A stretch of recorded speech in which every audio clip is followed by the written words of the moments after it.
Hi everyone, welcome to my tutorial video. This is actually linked to my downloadable digital tutorial of a Black Spaniel, where I show the technique of using Albrecht Durer watercolour pencils, both wet and dry. Now, I just need to explain this video. It's not a full video. When I actually created this piece, it was over a year ago.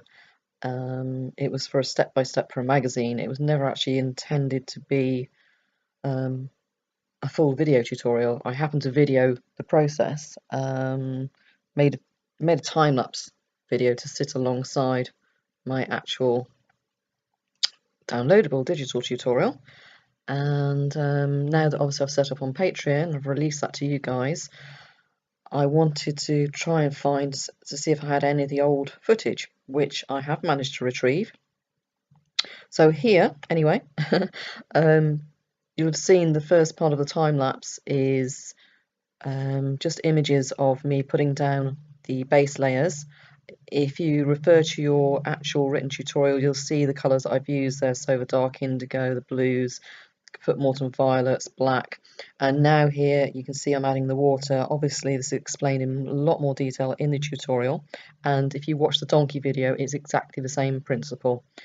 So anyway, with this video I've managed to go back and find a lot of real-time clips as well. So I've managed to edit the video into about just over an hour's worth of recording.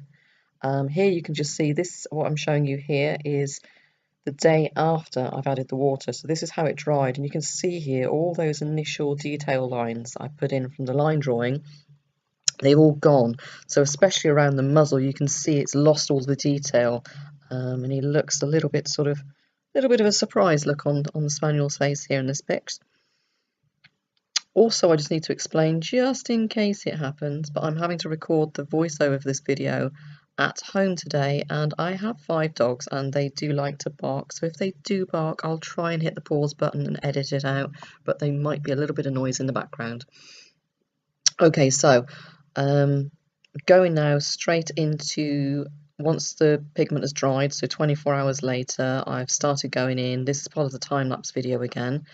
I've gone in here with a warm grey, and what we do is we colour block. I do a little bit less colour blocking in my videos, only because I've had more time to learn how to do that base layer. So I tend to get a lot more pigment down in the right places with my base layer. But here you can see I'm just using that warm grey over the highlights. I'm quite happy already with the depth of contrast with the blacks, but I will be going over that those areas again. Sometimes I go in and I put in all the darks first, and then I work up through the mid-range colours, which will be your dark indigo, your footmortems, probably in Dantherin blue, and then up through the warm greys, sky blue, and also your white, because there is some shine in this, a lot of shine in this dog, so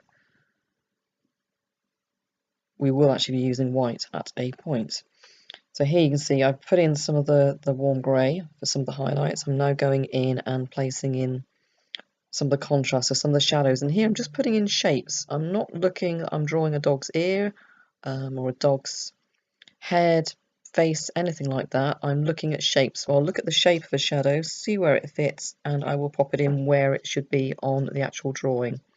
Then I'll look for the next shadow in relation to that first one, and it's just a shape. So I'm just putting in shapes, colouring in. It's just literally colouring in. I know I make it sound simple, but it is, and it's just practice. It's practicing and teaching your eyes to see and your brain to translate, and then to transmit to your hand out how to put that onto paper through your pencil.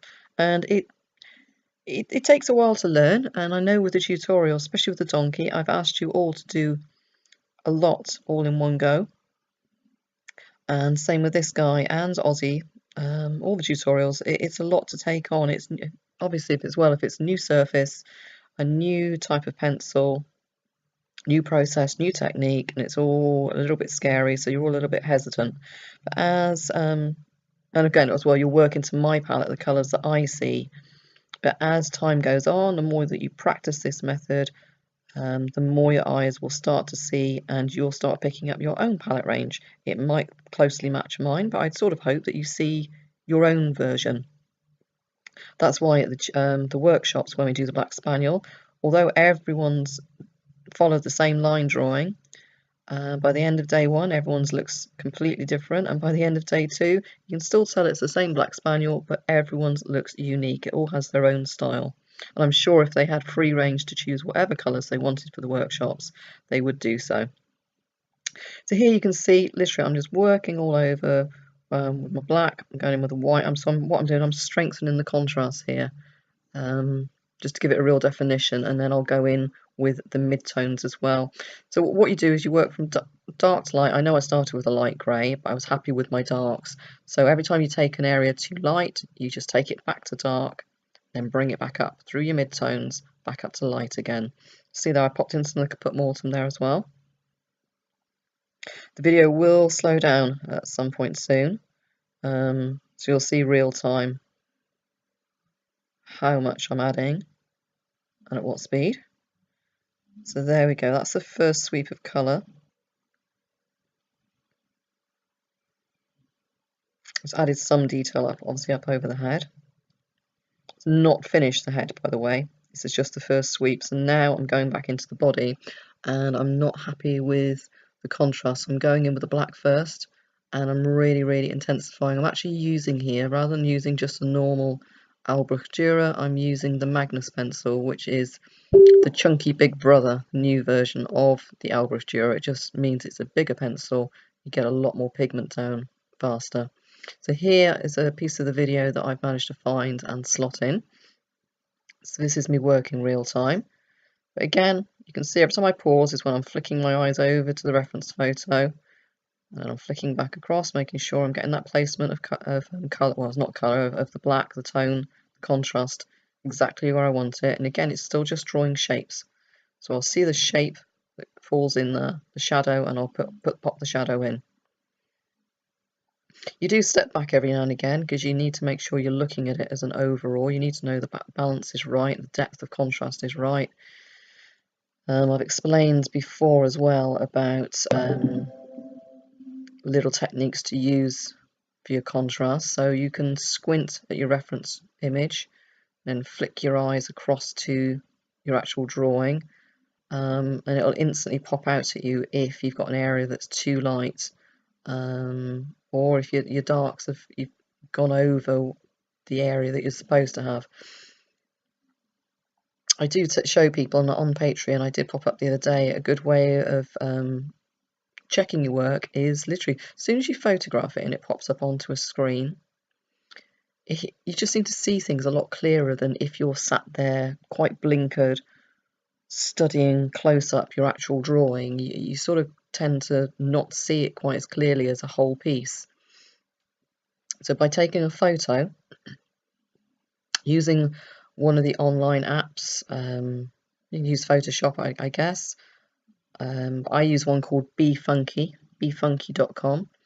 and literally I go into the collage maker, pop in the reference photo in one square, and then my current work in progress right alongside it into the other square, save it, bring it up, the image up on my screen, and there you have both images exactly the same size right next to each other, and you can do a comparison. Flick your eyes between the two. It's called Spot the Difference.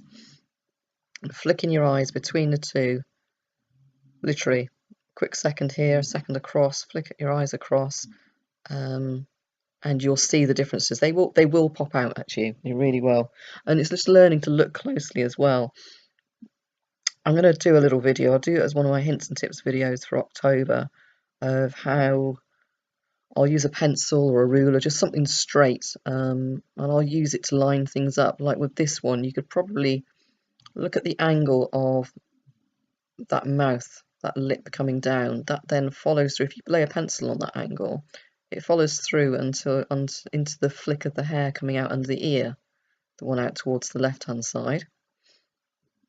And you can, again, put the pencil on the side of the muzzle. That pencil should go straight up through and out the top of the brow, the inner edge of the brow, up over the nose. So I'll put a video together of how I do my little lining up technique, just to keep all the proportions right, positioning right. Yeah, I'll get that done for October. So I've gone in, I've increased that contrast under the chin, down through some of the chest area. Now I'm going in with there's a beautiful highlight, and some beautiful blues in the reflections of this dog's coat. Obviously with black fur, you can have a bluish tone, a reddish tone, sometimes a greenish tone. With some of the cats that I've done, especially if the photos are taken outside in gardens, you have other things in the environment that will reflect and will influence the colour of the fur. So I did a cat recently, and there was a lot of mauve, purplish mauve in there, or mauve, I know some people pronounce it. There was also some flesh tones in there as well, some cinnamon. It's just a case of training your eye to see, and just hold your pencils over to your image and hold the nib of the pencil to your reference image until you've got the closest one to match. Over time, you will sort of be able to look at an animal walking down the street and you'll know exactly what colours, and you can probably name them as well. I'm sad enough I can name the colours. Well, I can in my Faber Castell range anyway. I can look at an animal and say, yep, these are the 6 main colours I would use, plus then my warms or cool greys. And that's another little video I'll do as well, hints and tips video, focusing, or one of the live streams I'll focus on colour selection, warm colours, cool colours, the differences. And again, I know people have been on the workshops and they don't quite understand the concept of the warm and the cool. So we explain, demonstrate and show. Over the course of the 2 days, it does start to sink in and they understand, even if they can't fully translate what they're seeing to them, what pencils to select, they do at least understand the reasoning behind it and what their target is to get to, with the understanding through to then selection of the right colours. So your brain's an amazing thing, but with this, you can't force it to take in everything in one go, because you'll just frustrate yourself and probably then get really annoyed that you can't take it all in and go, right, I'm not doing it. Well, that's the sort of thing I would probably do. So you just got to be a little bit patient, and every time you do a piece, you'll just learn that a little bit more. And every time you come back to something, you'll go, something will click, a little light bulb moment, and you'll go, that's why. I get it. I understand. So here I've done the black under the chin and down through the chest. I've gone in with my mid blue up over the shoulder, and now I've got the dark indigo here. So I'm sort of blending between the bright blue down into the darkest areas with my dark indigo. Again, all we're doing here is when we've added that water, you can see on the body it went what I call wishy-washy. So if you're in the UK, you know exactly what that means, but in the US or overseas, wishy-washy just means it's gone really weak, diluted, sort of not quite there. So I'm going back in, and it's loosened up a bit as well. Some of the lines have moved, so I'm just going back in and intensifying, colour blocking, just like we did with the dry base layer. We're just colour blocking all of that back into place until we've got that depth of shadow, depth of contrast, to then start building our midtones and our lights over the top to create the shiny glossy fur.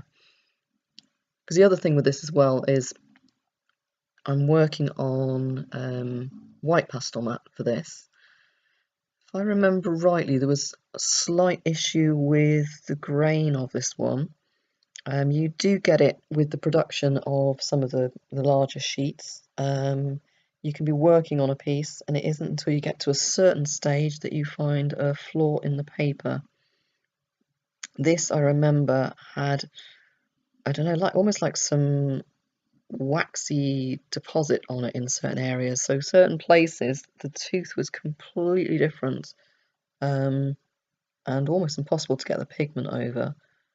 But I was so far in, and I had such a deadline to meet with the magazine for the step-by-step, that I persevered and pushed on through. It was harder work for me, but I didn't have the time to go back and restart this all over. So there you go, put the indigo in. I'm just going in now, and where I've lost some of my mid-tones, I'm popping back in, and I believe that is, I could put Mortem, but I will double check. It'll be in your description folder, your downloadable file anyway. I will double check, and I'll add it into the notes. Okay, so here, literally it's colour placement. So every time you go in dark to light and you come up through, if you lose a little bit of the mid-tone colours, you pop it back in with each sweep that you do, each layer that you do. And that's all I'm doing. You can see as I pause, I flick my eyes over to the reference image, and then I come back across and place it back in. Obviously this dog is a lot more cooler tones, which is why I've got those blues going in, than warm. But there is, down through his coat, if you look at it, you'll see those Mortem violets and the Mortems coming through, which is that reddish tone that you get when black fur is sun-aged or it hits the sun. And in my older black dogs that have got long black fur, they have a lot more red in their coats, and it stays with them all year, even indoors outside of the sun. You see a lot of the red there.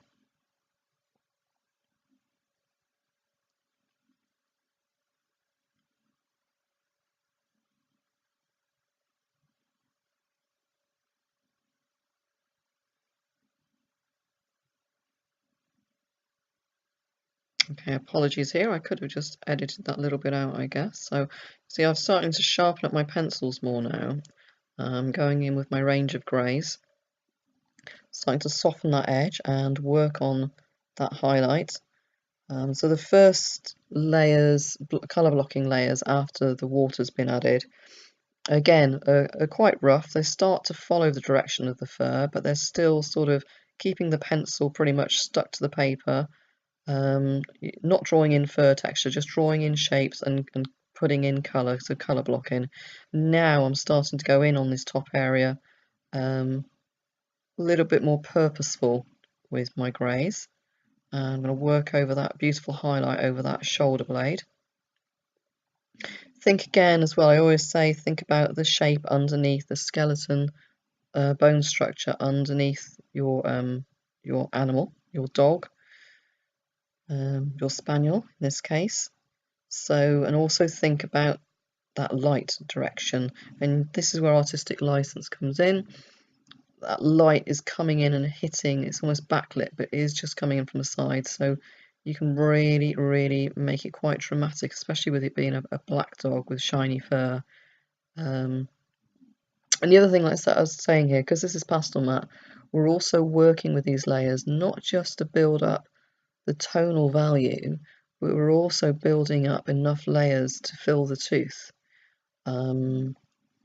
If you prefer to stop working on your piece a lot earlier than I do and leave some of the grain showing through, in other words, it will be a rougher texture to it, a rougher look, a rougher feel, then you can. It's personal choice. I choose to carry on working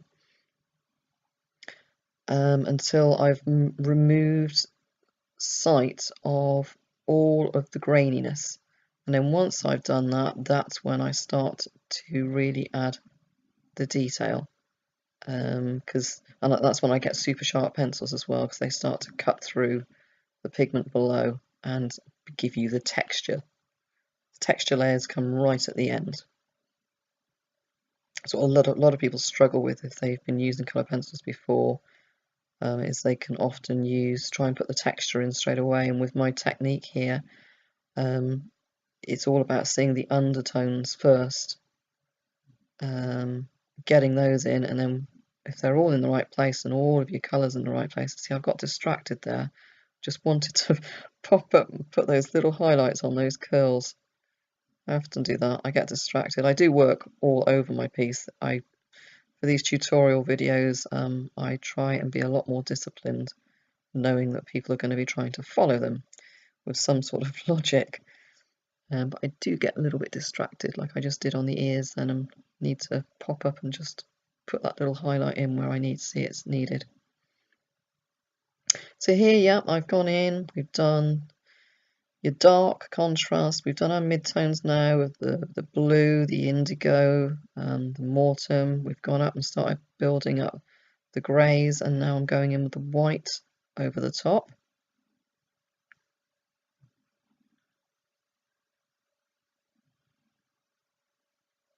Starting to build the pressure a little bit in places as well. Again, refer to my pressure test video on YouTube. There is a link on Patreon as well. A lot of people have found that very useful. They've realised straight away that what I'm describing as a light layer, what I'd call sort of a 2 to 3 pressure, is actually coming in on a scale to 10 at somewhere around 7 to 8. And that's what they believe to be a light layer. So straight away, by watching that little video, they're seeing that a light layer can be it's really light. There's a little pressure test on there that you can do yourselves, and it should really help you. If you're basically going in and using Pastelmat and only getting 3 or 4 layers on there before you're losing the tooth, then you're definitely using too much pressure. And you need to lighten up.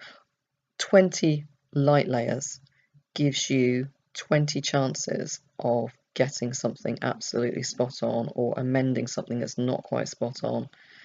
3 or 4 layers means you've reached the finish line with no chance of going in, tweaking, making changes at all.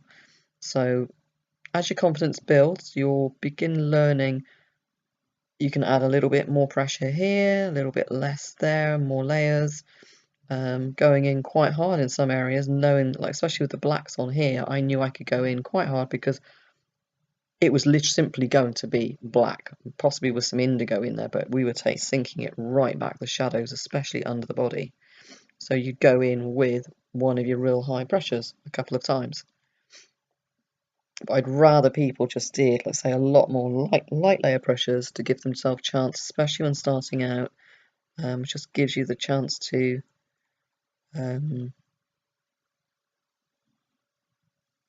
make amends, basically, tweak, make changes. Here you just see I'm starting to build that shaping up around the. You can see the light hitting down there. The shine is starting to develop. You could take this back to dark and back up to light 2 or 3 times. This is one of those ones where I've used it for a tutorial and then I've used it for workshops, the original, and he's actually in a frame. Because it's about a year ago, almost a year since I created him.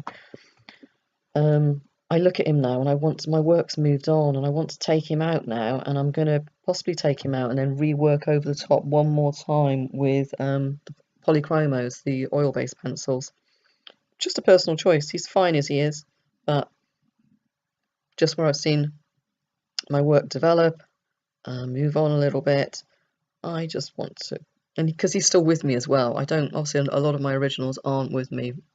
Most of them have been commissioned, so they're instantly finished and posted off to the client.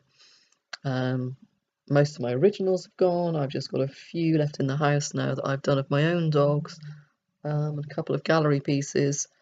I think I've only got one or 2 pieces here that I've actually created this year. So a lot of my work here, yeah, when it's even a year older, you will look back and see where you can improve it.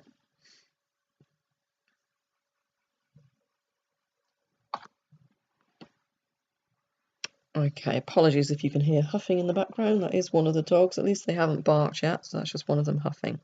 So again now, I'm going back in now, again with the white, and I'm just increasing that layer of shine coming down over that shoulder. So the reference photo for this was taken in daylight. It was a cloudy day, so there was no bright super reflections.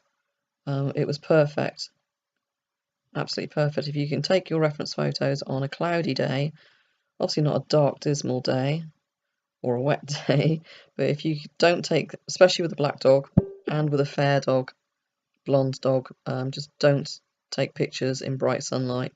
You're just giving yourself much harder work to do.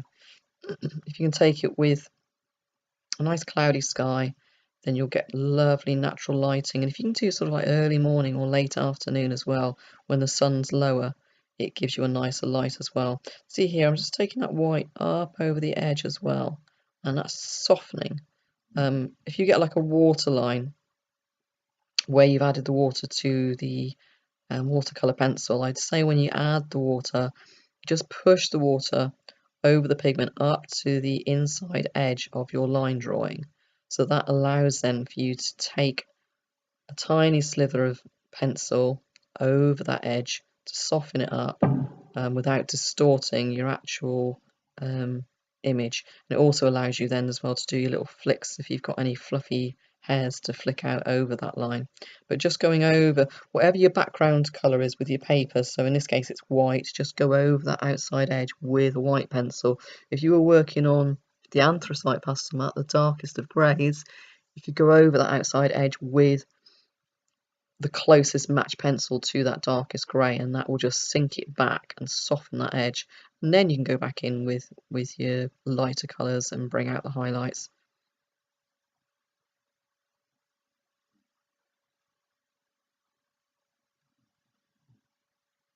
So again, just adding in using the white, being quite literal with this one, using black, white, very limited palette again because it was for a tutorial, and for a demo I try and limit the amount of pencils that people need to buy. That's the only reason I do it. If I was doing this myself, I might have used, for my own pleasure, or even for a commission, I might have added a few more pencils to the palette range in this one, but I'm just conscious that I don't want people having to go out and buy 20-25 pencils just to do one piece. I try, like I say, I try and limit the palette. So yeah, this one is quite literal, that I'm putting in the darks and the lights, just to give quite a dramatic effect quite quickly as well.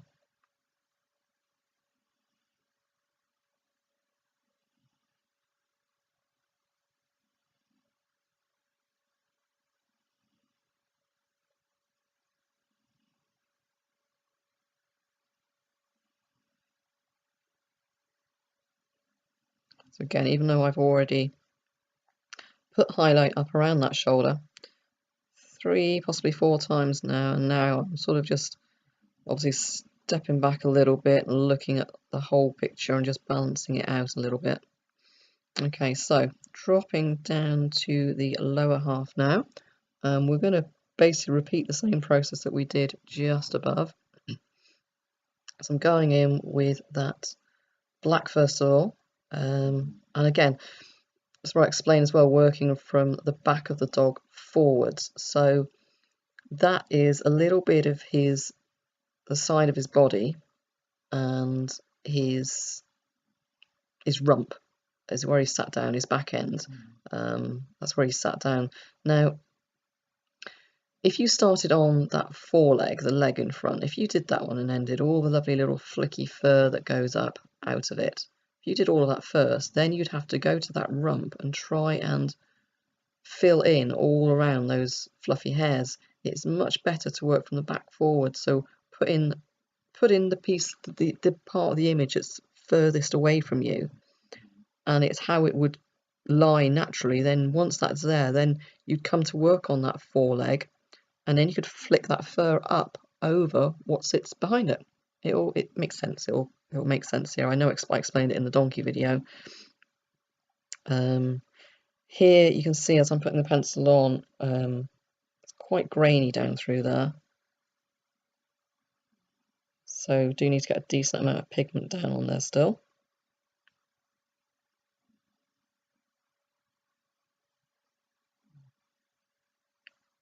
But again, just flicking my eyes backwards and forwards to that reference image is, and placing in the contrast.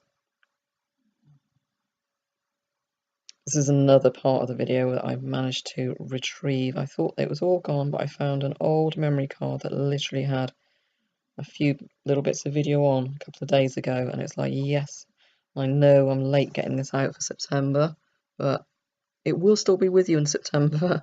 So I hope, because of a trip to America, the fact that it took like good chunk of 3 weeks out of my timetable, that I'm almost caught up again now.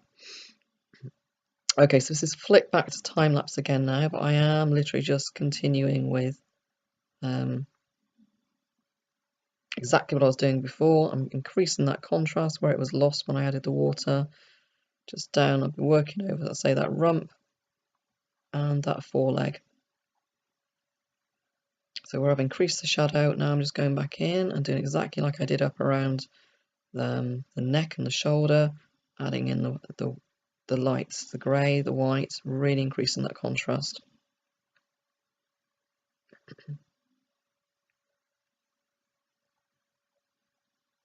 So now I've done my dark and my light. I'm going in now, just popping back in those mid-tones that had vanished with the blue.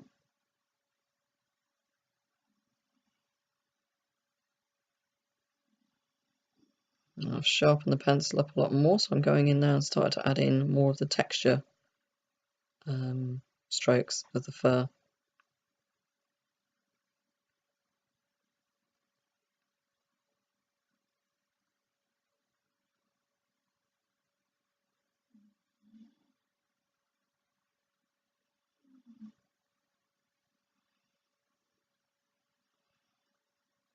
So now I'm sort of quite happy with that rump, or the initial layers of that rump. I've flicked some of the fur, or I've kind of done an impression of flicking some of that fur outwards. So I've just moved forwards now to working the contrast on the next area. So the leg, first of all, some of those highlights, very wispy highlights under the chest, and down over that right hand side as well, just to soften it up.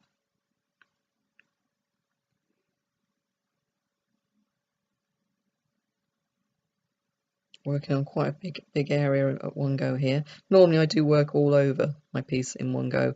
The only reason here I'm doing the head, then the neck and shoulders, and then the lower half of the body is simply because of the window, that the image that the camera can capture.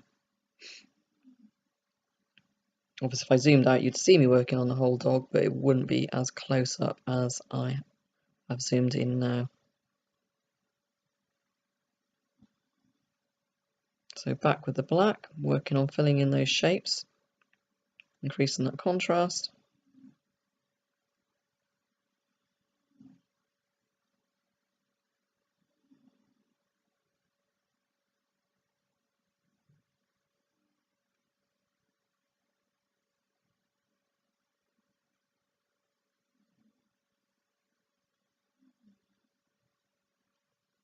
I think this has skipped on a tiny little bit. I was obviously missing a tiny little bit of video there, where I've just added, all I've done is I've gone in with the warm grey and added a little bit more texture, a little bit more.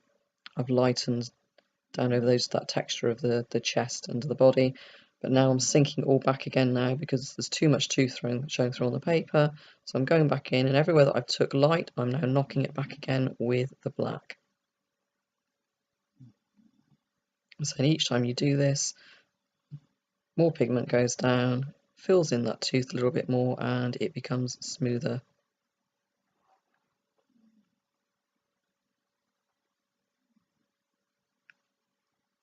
And again, I'll repeat it. I say it in all the videos, everything I do. The pastel mat is such a tactile surface. It's not just about what you can see going down, it's about what you can feel. Over the time, you'll get more and more of a feel for using this paper, and you'll know how much it's gripping in certain places, and that links automatically to how much pressure you need to put down. So if you can feel the pigment going down, it means there's still a lot of tooth in that area. So it's up to you how much pressure you put down, but you still only need lightish layers there. If you can't feel it going down, you just push your pencil until you can feel it, and you'll also see it at that point as well. So it's just all about sort of just feeling your way through, as well as using your eyes. It's all about touch as well. It's a whole sensory sensation. So say down under here, I'm happy that those shadows literally sink away into black. I need them to be as dark as possible. Okay, so I've worked top to bottom, and here we're going back now up,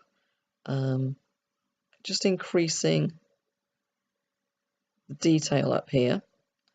I've got the white here, so I'm just literally increasing that detail.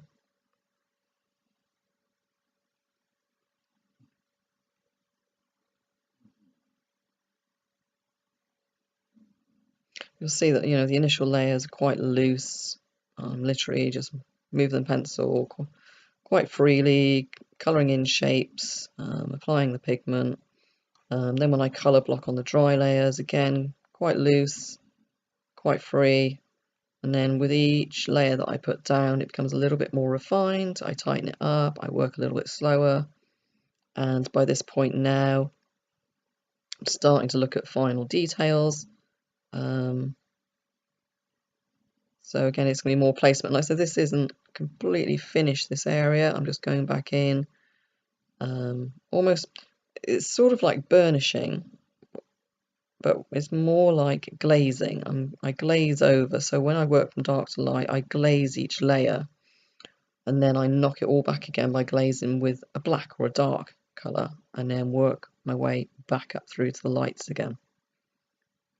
And that, like I say, is just to build the layers of pigment, fill that tooth, take away the graininess, and just refine, refine and repeat. The 2 R's.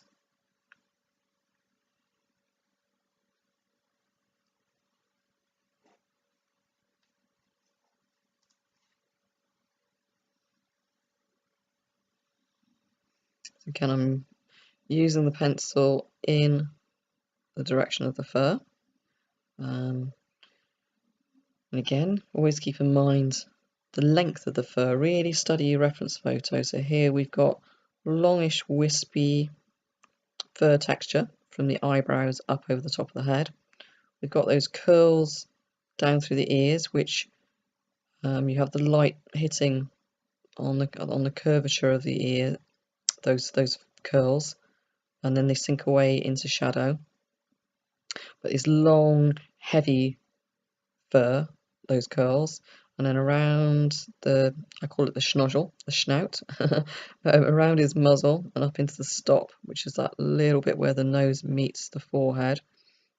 It's very short, fine, shiny fur. It's also very flat to the nose. Down over the cheeks, it's slightly longer again, but still quite short and smooth, but just slightly longer than over the muzzle. And then down over the muzzle itself, so below the actual nose, it's stubbly. So again, very, very much more texture there, so a slightly different application process there. It's just adding in some of the highlight over the nose, sinking back some of that blue that's there.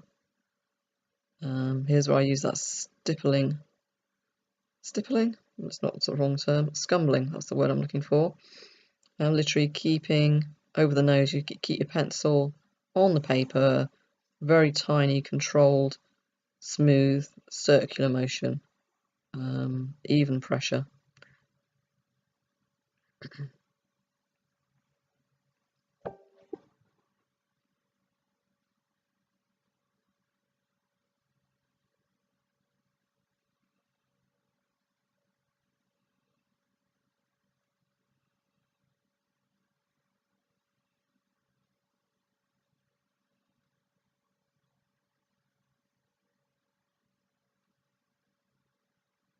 Again with the nose, always get the highlight on the top of the nose, usually off to one side, and then that the light always catches those tiny little flaps underneath the nostril as well.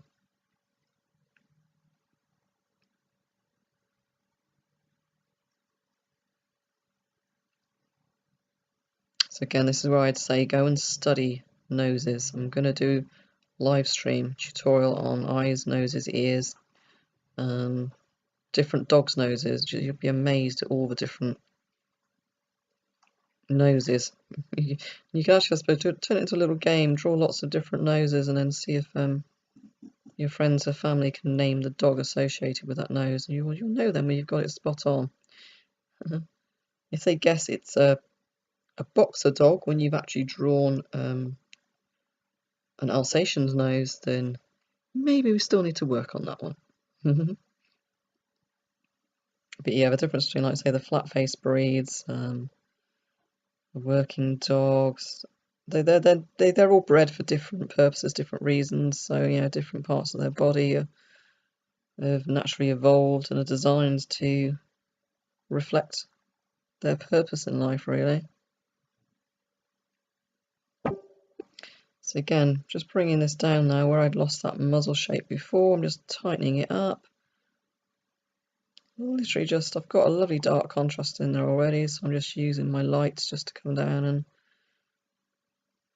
pull out the shape using the highlights, making it pop forwards.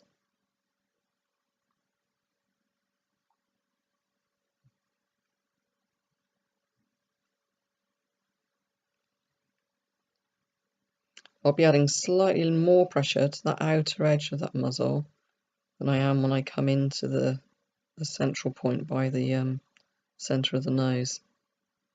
I'll just be softening my layer as it comes in there.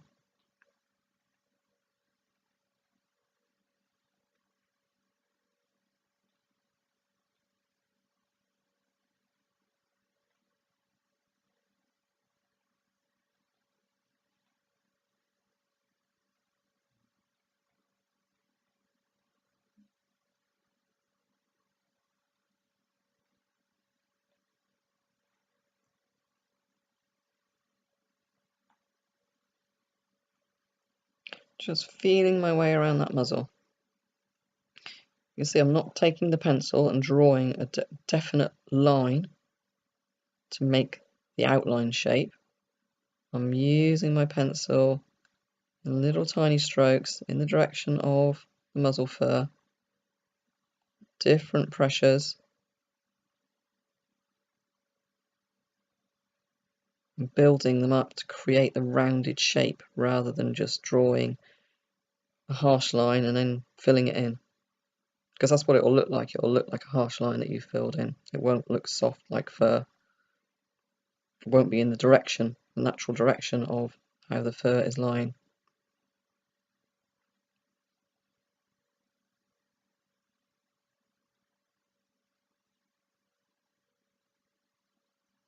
Again, we texturize all of this later on as well, so here I am putting in some texture, but it's still working on pulling those highlights out now, making that nose, that muzzle 3D.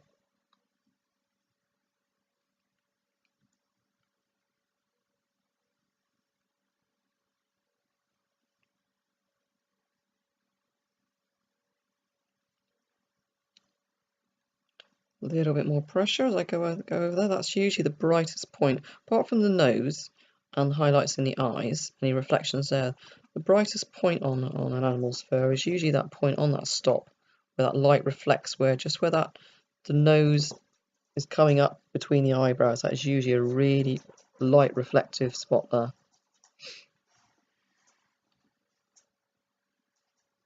So he's still got a little bit of a surprised look on his face around that muzzle area. So I've got my darks in place. I've gone in and put all those lights in there, and I'm going to go back in now with my midtones. That blue.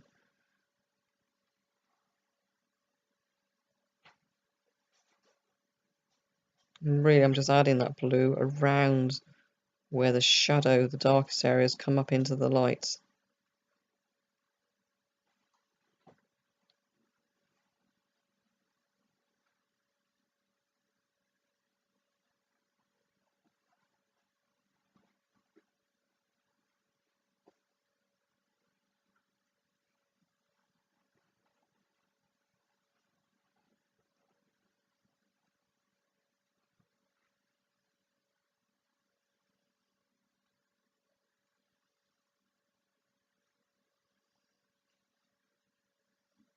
really light pressure around here as well. I'm just feeding my way on that paper because you'll have seen that we've had that pigment base layer. I've gone in there with my darks. I've gone over it with all the lights. There's quite a few layers on there already, so I'm just feeling with that pencil now, pushing a little bit harder on areas where there might be a decent amount of pigment already. But it looks to me like, say, those pressures are still looking quite light on that paper. So just bringing in the other mid-range colour there, put mortem. It's these little touches that make all the difference, rather than just using black, white and grey. It's the blues, the mortems and the indigos. That's what gives your coat that extra depth, extra gloss, extra little bit of realism to them as well.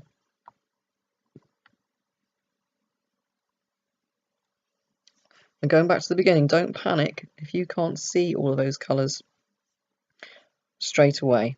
In time, it will come.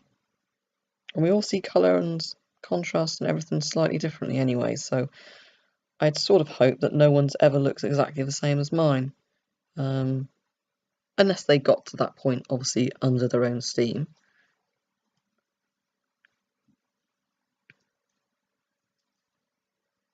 So just softening a little bit of that back now with the grey.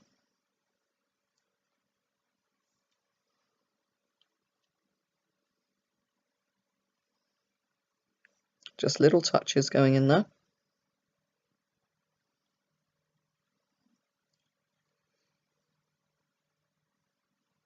You'll notice on this dog, some areas are very, very definitely cold and others are warm.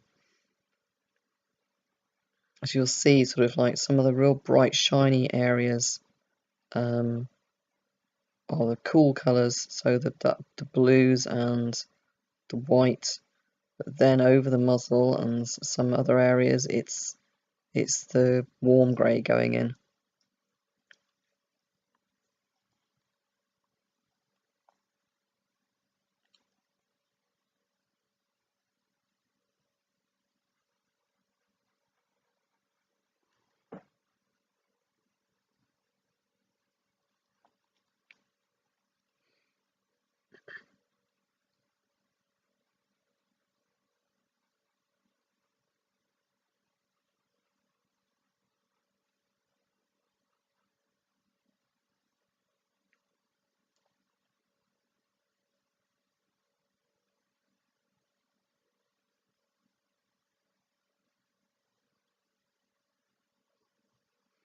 And same on this muzzle, you don't have to put every single detail in, obviously in the reference photo as well.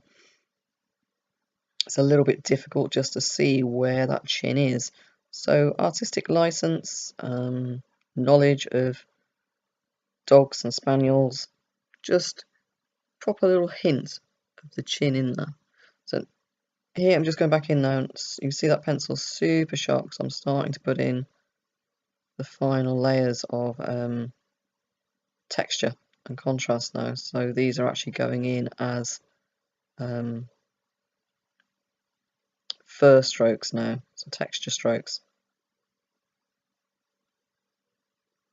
And that'll flick exactly the same in reverse, where you have a dark shadow and you want to flick a lighter, like on that just to the left of where my pencil is now, where I just flick that curl the ear, the highlight over that dark shadow.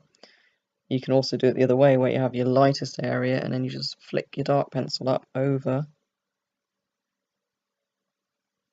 and it just brings the layers of fur forwards closer to you as well as you work your way forwards. So one layer of fur sits naturally on top of the layer behind it.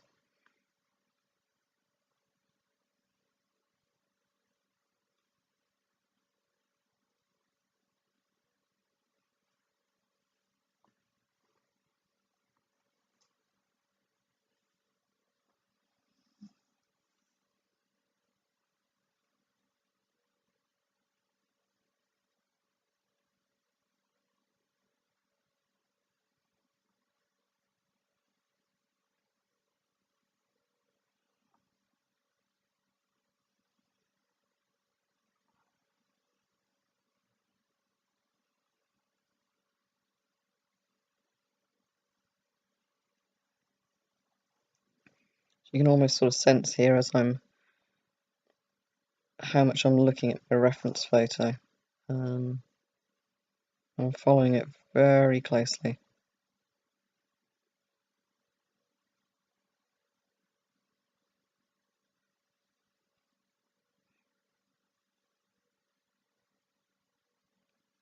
And here where I've taken it quite light, obviously now I'm flicking over with the black and sinking some of it back again, but it's in a textured way.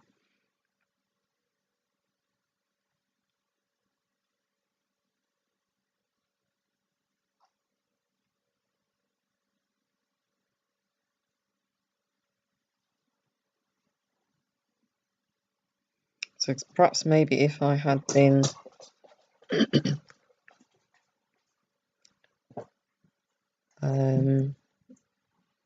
a little bit more precise with my application of my base layer and then the application of the water, I might not have lost the shape of this muzzle quite as much as I did, so I would have less work to do on here. I'm obviously feeling my way around this, popping those details, that shape back in. But sometimes, like I say, it all depends on your environment, how quick the water dries, how much pigment you've put down. Again, sort of the quality of the paper, if you've got a really good batch of paper. Tiny little things do influence the outcome of each piece. So you could work on the same piece different times of the year, and your pencils are going to be warmer in the summer, so the wax, okay, you can see that has jumped on a tiny bit there. There's a little bit of the video missing, but basically that's what it was. I was building up that detail, and you just work that process all over. And after I'd done that, I decided, you know what, I don't like that splotchy white background with the issues with the paper, so I popped in a quick PanPastel background using a yellow and a couple of greens. Now I'm just going in with a knife and adding the final texture. Again, I've got videos on my YouTube showing this a little bit closer up. It means basically using the knife you can cut through the pigment and create finer lines than you possibly could with a pencil, and it just gives you one extra chance of creating even more texture. So again, following the reference photo, sweeping through those curls,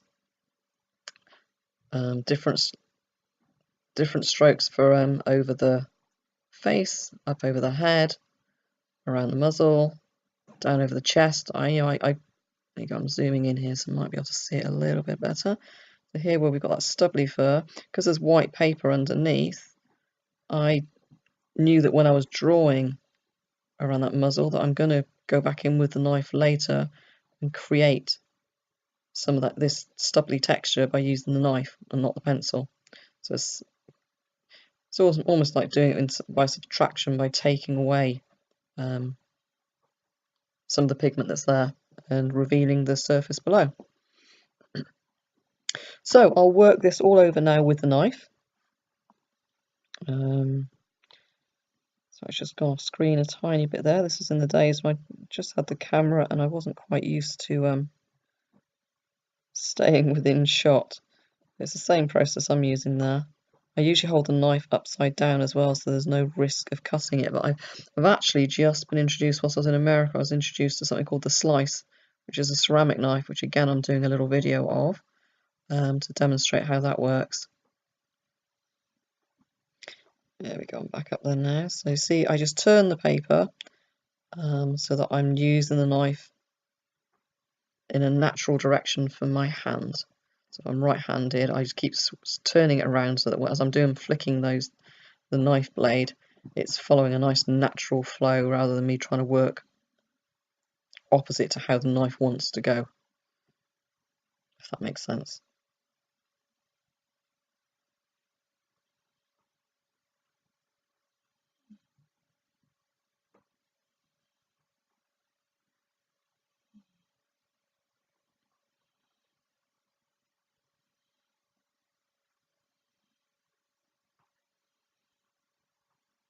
But yeah, the slice that I was introduced to, this the ceramic slice, it comes in different sizes as well, different size blades, so you can take away more pigment if you like. I've just got the fine one come through this week and I've tried it out, and it's fantastic.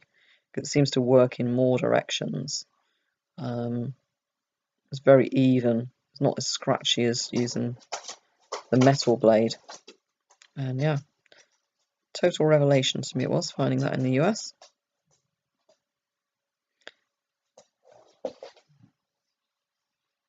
So again, a little bit of texture down over that shoulder.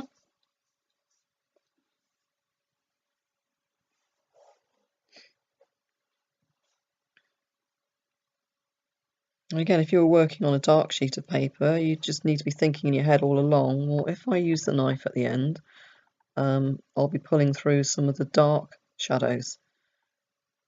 So as you create, you just lay your pigment down, create your texture with that in mind of, you know, you're going to pull through some of the darker hair later on. But obviously in this case, we were able to pull through some of the wispy highlights more because we're working on that white support.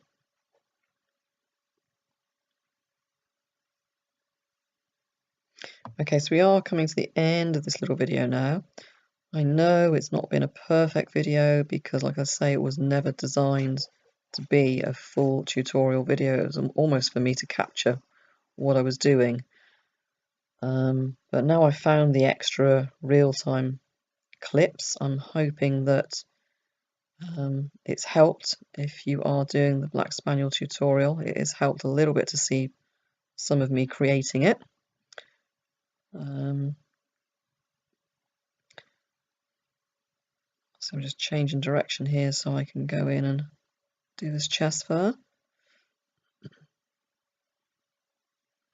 So yeah, you've got your line drawing. I know I supplied a different line drawing just in case anybody wanted to work on an alternative image of the spaniel. It's exactly the same principle and process throughout. And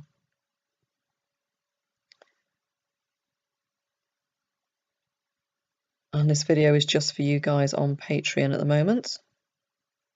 I will pop a time lapse out of the whole thing, partly to encourage maybe some more people to come over to Patreon as well. We shall see. And then next month, I've got a new computer, new equipment, so we're just going to be building on it really, and each time the videos should be getting better.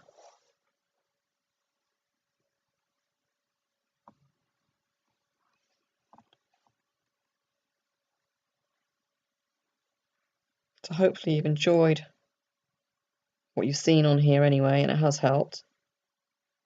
So onwards and upwards to the next one. This will zoom out in a second and you'll see the full final image after I've blown away all of the dust. I tend not to sweep my dust away. I either shake it and tap it off or give it a quick blow go. I'm shaking it there and tapping and blowing just to remove it all. And here is the final image. So thank you very much for watching. Hope you've enjoyed it. I hope you've learned something, and any questions please do pop them below. Okay, thank you.